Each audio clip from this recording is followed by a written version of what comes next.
This is the book of Obadiah, chapter 1, verse 10, and it reads, For thy violence against thy brother Jacob, shame shall cover thee, and thou shalt be cut off forever. All praises, glory, and honor to Yahweh, Bahashem, Yahushai, Bahashem, Rahak HaKodash. Double honors to the apostles and elders of Great Millstone who rule well in teaching us this 100% truth. Salutations to them and my fellow Akim who labor in this truth week in and week out on the highways and byways. Also salutations to the hopeful elect of the scattered 12 tribes of Israel, scattered to the four corners of the earth that be like unto the speckled bird, also known as your Israelite foreigners and your so-called Negroes, Latinos, and Native Americans. To you, I say Shalom. This is your brother Ayashar Barazal coming back at you with another lesson that is edifying to the elect body of the nation of Israel. And this is yet another installment for our camps for thy violence against thy brother Jacob series. Today I'm going to feature the Arthur brothers in a little clip and then give some scriptures to it. But that opening scripture, for thy violence against thy brother Jacob, shame shall cover thee, and thou shalt be cut off forever. That's talking about this bastard right here on the screen, Esau Edom, the so-called white man. Edom being the name of the entire nation, all right? And of that nation, you have this other wicked son of a, well, I won't, yeah, you know what I mean. This one right here, you see what he's doing. Numbers 24 and 20 calls him the first of the nation, or that means he's the chief nation of Esau Edom. He's of the tribe of he's from Amalek. They're called the Amalekites. We know about all them. When they attacked us, leaving Egypt. Coming up and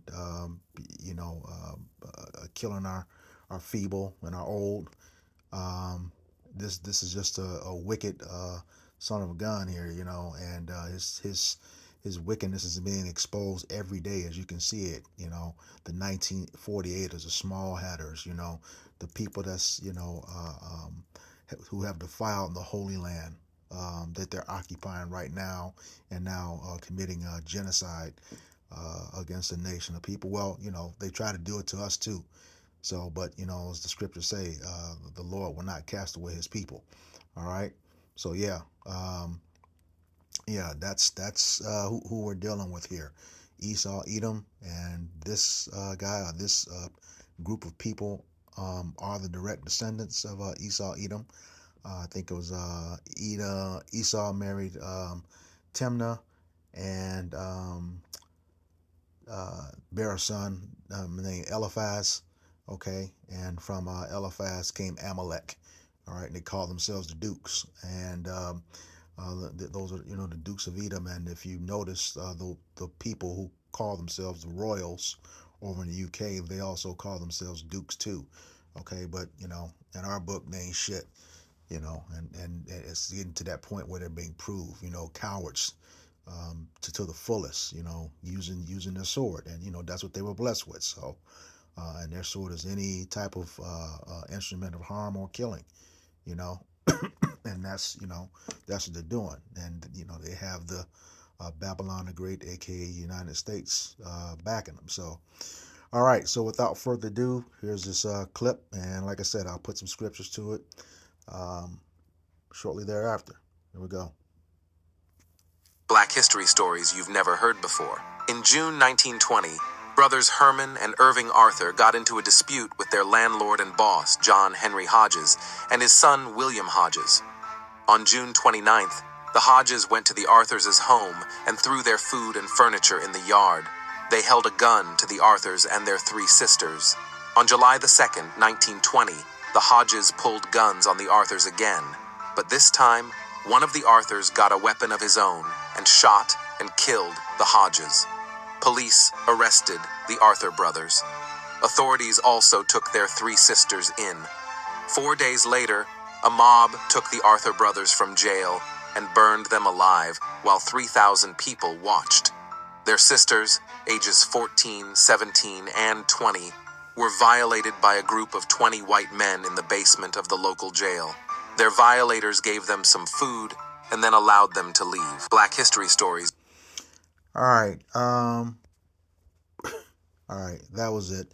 On that, what I want to bring up here, and all of these um, things we've done that involve the police, somehow Esau Edom is able to overtake the jail and take the Israelite out and pretty much destroy him, as was indicated in this documentary. They somehow always have that opportunity to take over the prison where those people, or the jail where Israelite was held, take him out and kill him. That is a recurring theme in all of these, which um, it makes it real simple. They're involved with it. No ifs, ands, buts about it.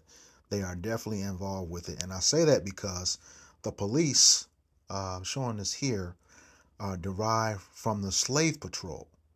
All right, and you see that here. This the badge on the left was the runaway slave patrol, and the police derived from that. Now, what's interesting is that the global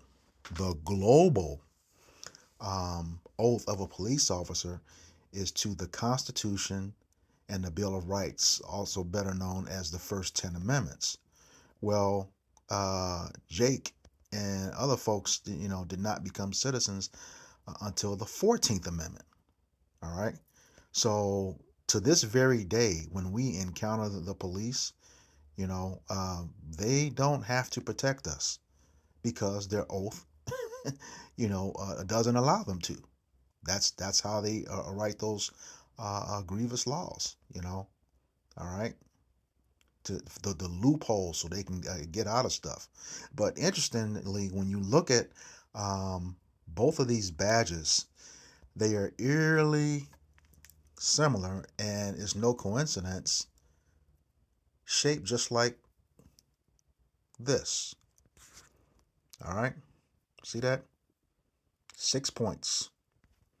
6 points. 6 points. And I say that because now information, it's always been out there, but it's being highly exposed right now that police from the United States go over to the state of Israel to be trained, or they come over here. Okay. And we know with all certainty, according to that interview that was done, and what we know today by what's coming out, the people that use this symbol own our government. Well, their government, it's I don't consider it my government, but I'm living here. All right, um, it is what it is. But these same people run everything. And it's interesting, now as it's coming out, you got Edomites in the comment sections of a lot of stuff saying, and now that they owe, they should give Kyrie Irving and Kanye West an apology because they were right when they said these things. Well, they weren't. We've been saying this the whole time. Bringing out Job 9:24. The earth is given into the hands of the wicked. All right. All right. They run the earth right now. And like I told you, according to Numbers 24 and 20, the Amalekites, or the people that utilize this symbol, um, are the first of the nations, or meaning the chief nation. They run and control everything. All right. But, here again, I think it's, in each one of these series where the police were on the scene or involved, somehow, some way, a white mob always overtook the police station, and no one ever got hurt, which, common sense says, they let them in, they let them do it. Remember, there's a perpetual hatred of Jake, all right? They just let the people do it, all right? Because you can best believe when there's those 3,000 people that were watching these guys burn alive, you can best believe that those police officers were there. If you watch or have seen the book Without Sanctuary, that pretty much chronicles and documents all of the mutilations and hangings um, since the Civil War, all the way up into the 1900s. Um, they had no problem standing there taking pictures with the destroyed and mutilated bodies of the Israelites. Okay, and just one correction before we go on. He said about Black history. Remember, black is a social construct. So is white is a social construct. Okay, white, when you go into the etymology of it, it means without moral impurity. And with all these videos and their history that they're showing us by themselves, that their own nation, people within their nation, are telling on them, they are far from moral impurity. They are the wicked, as Yahweh Bashem Yahweh Shai describes them in Malachi 1 and 4. The wicked, with Black history stories you've these bums being at the forefront of it. All right. So, with that, regarding those police, let's go ahead and get the book of Exodus, chapter 23, verse 2.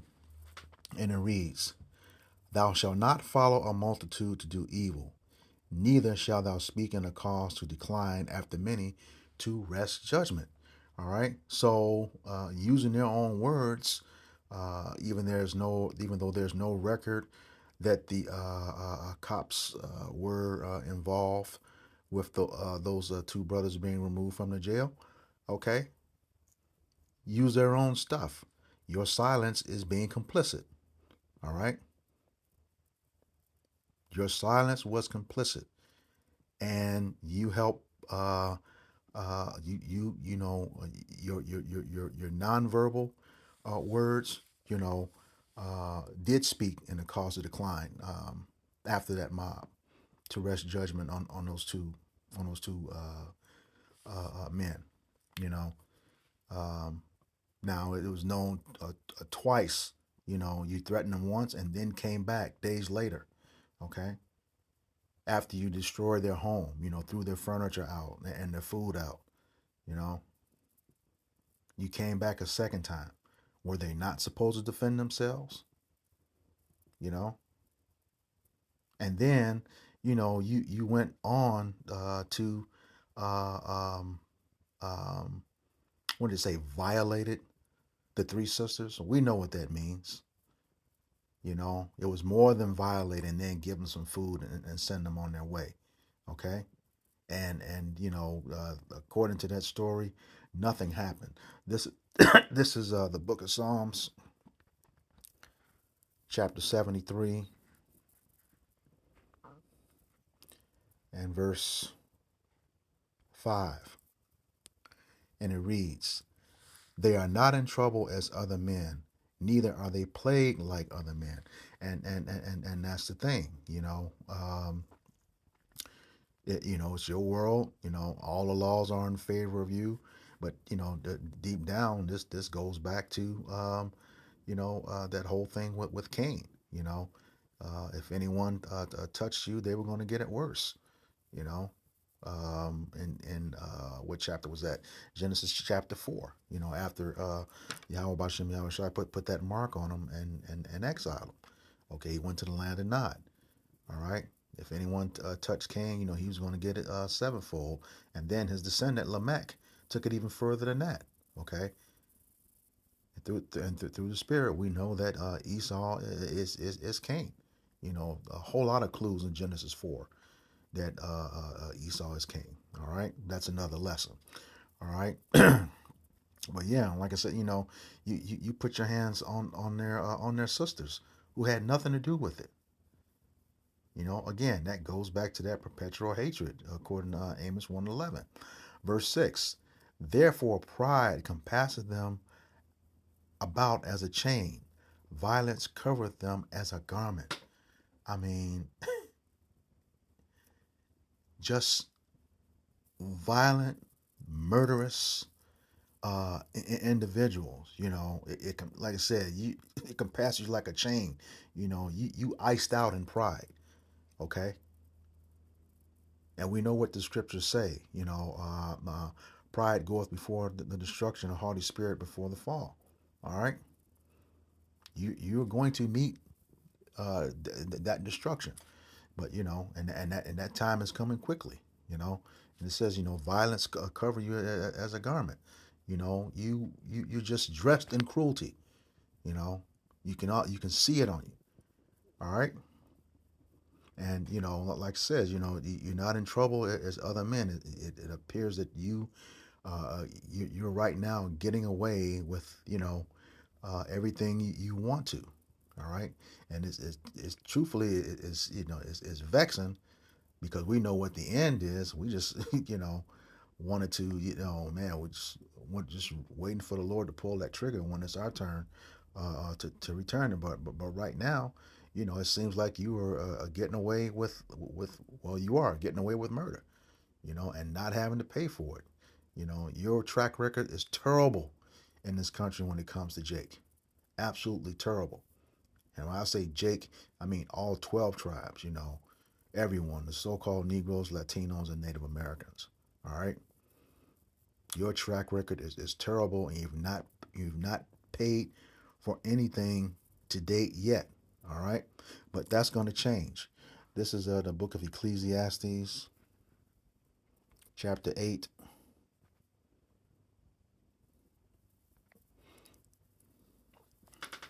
And verse 11. And it reads, because sentence against an evil work is not executed speedily, therefore the heart of the sons of men is fully set in them to do evil. Yeah, and just because you have not received any judgment yet, instead of having a conscience and thinking about the shit that you did, no, you keep going. You keep furthering the affliction.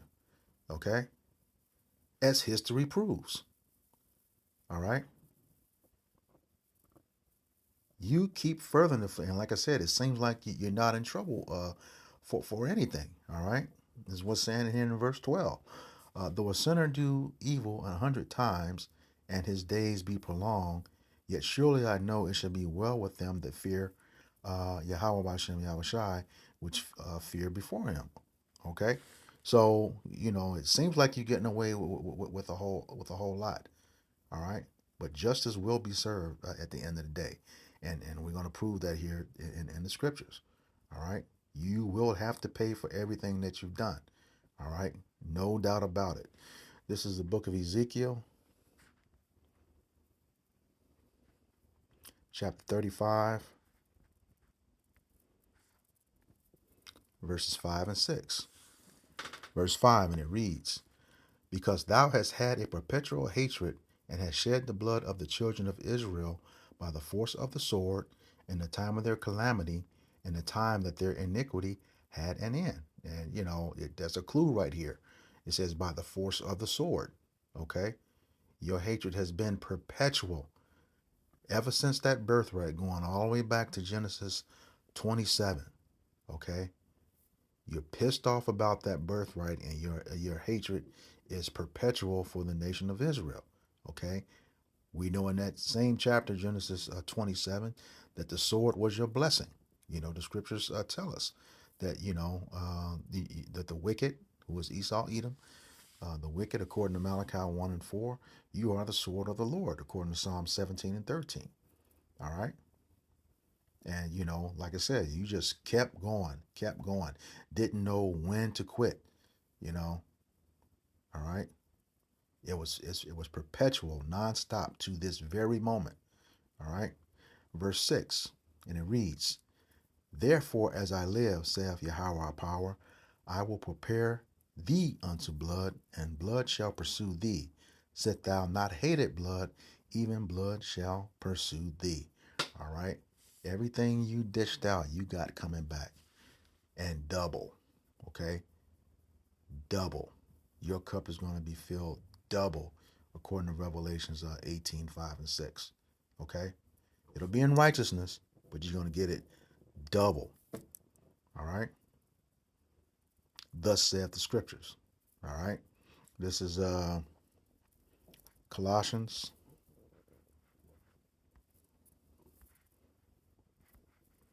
chapter 3, verse 25. And it reads, but he that doeth wrong shall receive for the wrong which he hath done. And there is no respect of persons. Okay? That's your whole nation. All right? Your whole nation. Because, there were the ones who were inflicting the damage, okay, causing the affliction. And there were others who idly sat by and did nothing. Okay? But now, as we progress to the time, you find out, that Amalek doesn't care about you either. Now you want to come together. Let's work together. No, fuck you. No. No parts of it. None of this stuff has to do with us. And the elect know what's going to happen. We are doing our job, doing our due diligence to make the calling of our election sure. No, don't want to work with you. As the scriptures say, I did yesterday, never trust your enemy. All right? It's not going to go away. And like Psalms 53 says that there's not one of you that is good. No, fuck you. Not trusting nothing. All right? Nope, don't want to work with you. Going to follow these scriptures like we're supposed to. And, we know that our warfare is spiritual and not carnal. No, we want nothing to do with you. All right? Nothing. Other than what prophecy says that we're going to have to do with you. All right? And that's, once those hunters, once those fishers become hunters, it's on. All right? You going into slavery. All right? No ifs, ands, buts about it. All right? And now you see those curses are starting to come upon you. Everything that was on us, you starting to see what it feels like. And you ain't seen nothing yet. Okay? Because Yahweh Hashem Yahweh Shai made us a resilient people, even in our low state. Jake just don't go commit suicide or kill everybody when he loses his job or something doesn't go right. He deals with it. All right? He deals with it. But for this stuff right here that you did to those Arthur brothers, and this is a lot of stuff that's not told. That's why you're trying to hide history. All right? But it's going to come back on you. This is the book of Deuteronomy, chapter 30 and verse 7. And it reads, and Yahweh thy power will put all these curses upon thine enemies and on them that hate thee, which persecuted thee. All right. And who was the worst to us? Okay. Esau, Edom, the so-called white man. All right. All those curses, primarily in Deuteronomy 28, verse 15 through 68, don't come upon you. All right. And the curses in other places. All right. It's going to come upon you for all that you did to us. Now it says here, all of our enemies, because there's not a nation who did not have a part of our spoils, according to the Maccabees. Okay. I think that's First Maccabees 2 and 10. Let me check that. First Maccabees 2 and 10. Khan, that's it. Yeah. It says, what nation hath not had part in her kingdom and gotten of her spoils? So yeah, everybody that put their hands on us is going to get it, going into slavery and going to serve us. But you, Esau, Edom, you're going to get it the worst, because you had no mercy. All right, your hatred was perpetual and your wrath lasts forever. All right, this is the book of James, chapter 2 and verse 13. And it reads, for he shall have judgment without mercy that hath showed no mercy, and mercy rejoiceth against judgment. Oh, yeah. Yeah. Yeah. You have no mercy on us. We're not going to have any mercy on you. All right? And going to be glad to wreck that, put judgment on you at the word of Yahweh Bashem Yahweh Shai. Going to be glad. You know, that's and I can you know when you keep seeing stuff like this, what they did to us in history that the history books won't teach. You know, now I clearly understand. You know, why we it was said that we're gonna meditate terror on your ass for real. It's just ridiculous. You know, you were just obnoxious with your affliction and prideful. You know, I see a lot of y'all even prideful in the comments. Yeah, there's nothing gonna happen to us. Yep, that's you, Esau. Like that those are the type of comments I see. And that just goes to prove the scriptures where you believe that you will never be in adversity, but you got another thing coming according to the scriptures. Okay, you got another thing coming. This is the book of Amos, chapter 1, verse 11, and it reads, "Thus saith Yahweh Bashem Yahushai, for 3 transgressions of Edom and for 4, that's that continual sin, I will not turn away the punishment thereof, because he did pursue his brother with the sword," talking about Esau again, okay, and his blessing, pursue his brother with the sword, and did cast off all pity, never felt sorry for us, you know, um, to watch someone burn alive, yeah, yeah, you're a special individual, no compassion whatsoever when it comes to Jake. And studies have shown that too. You lose your fucking mind if a puppy or animal got hurt, but when it comes to Jake, you got no feelings whatsoever. But that's cool. That's cool. Like I said, we're not gonna have mercy either. All right. Continuing on, and did cast off all pity, and his anger did tear perpetually, meaning continually, and he kept his wrath forever. All right. And that forever is going to be until the day Yahweh Shai cracks those clouds with his host of angels, bringing destruction on this place. All right? It is going to happen, you know. And for you so-called Edomites, that they'd be saying, well, that was my ancestors. None of us were alive. You didn't have to go through that. Well, I had nothing to do with that. Well, you did, okay? Because through the scriptures, we know, you are your ancestors, and so are we. Like the scriptures say, he will visit the iniquities of the father until the 3rd and 4th generation. All right? And that goes for you as well, too. This is the book of Isaiah, chapter 14,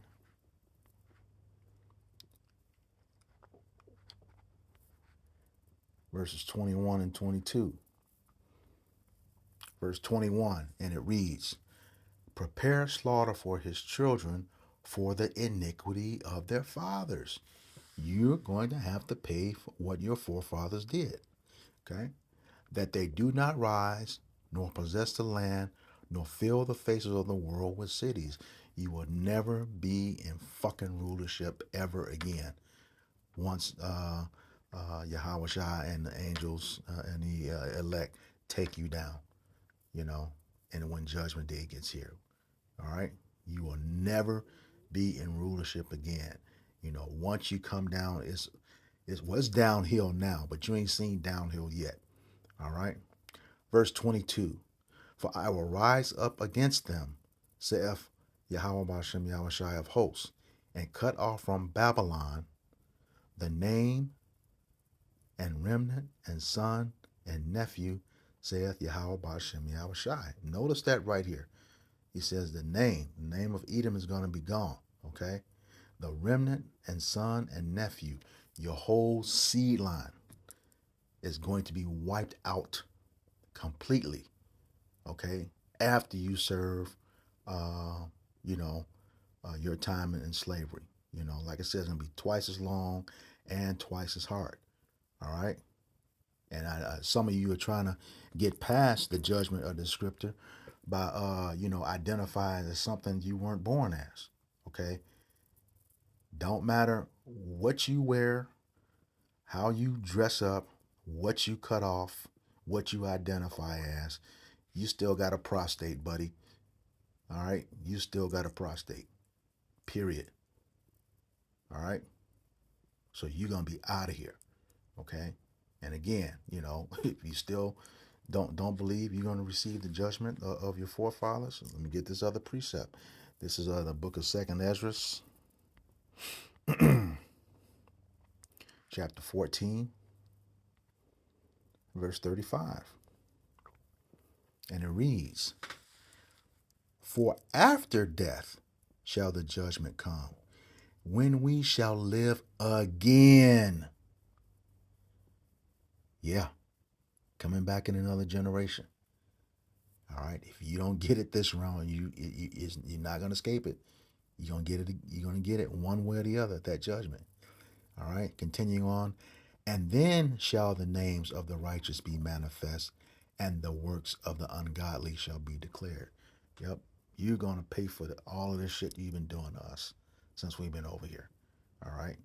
And you know, Esau, you been in power since the Greek and Roman captivities went out of power during the Dark Ages, and then came back into power with the revival of the Roman Empire. But the Lord told us in Deuteronomy chapter 25, verse 17 through 19. Don't forget what the fuck He did to us coming out of Egypt. Okay, you have to pay for that too. You're gonna have to pay for that too. All right, Amalek, specifically. You small headers, you 1948ers, you're going to have to pay for that shit. And you will. You will. You are going to pay for that. All right. And then the rest of Edom, when we were trying to pass by your land, you didn't want us to. All right. You didn't want us to. In the Babylonian captivity, you helped burn down our stuff, burn down the temple. Okay, destroy the vessels. Yeah, that was you, Edom. Okay, and then as we were getting ready to go into the Assyrian captivity, you gave us up.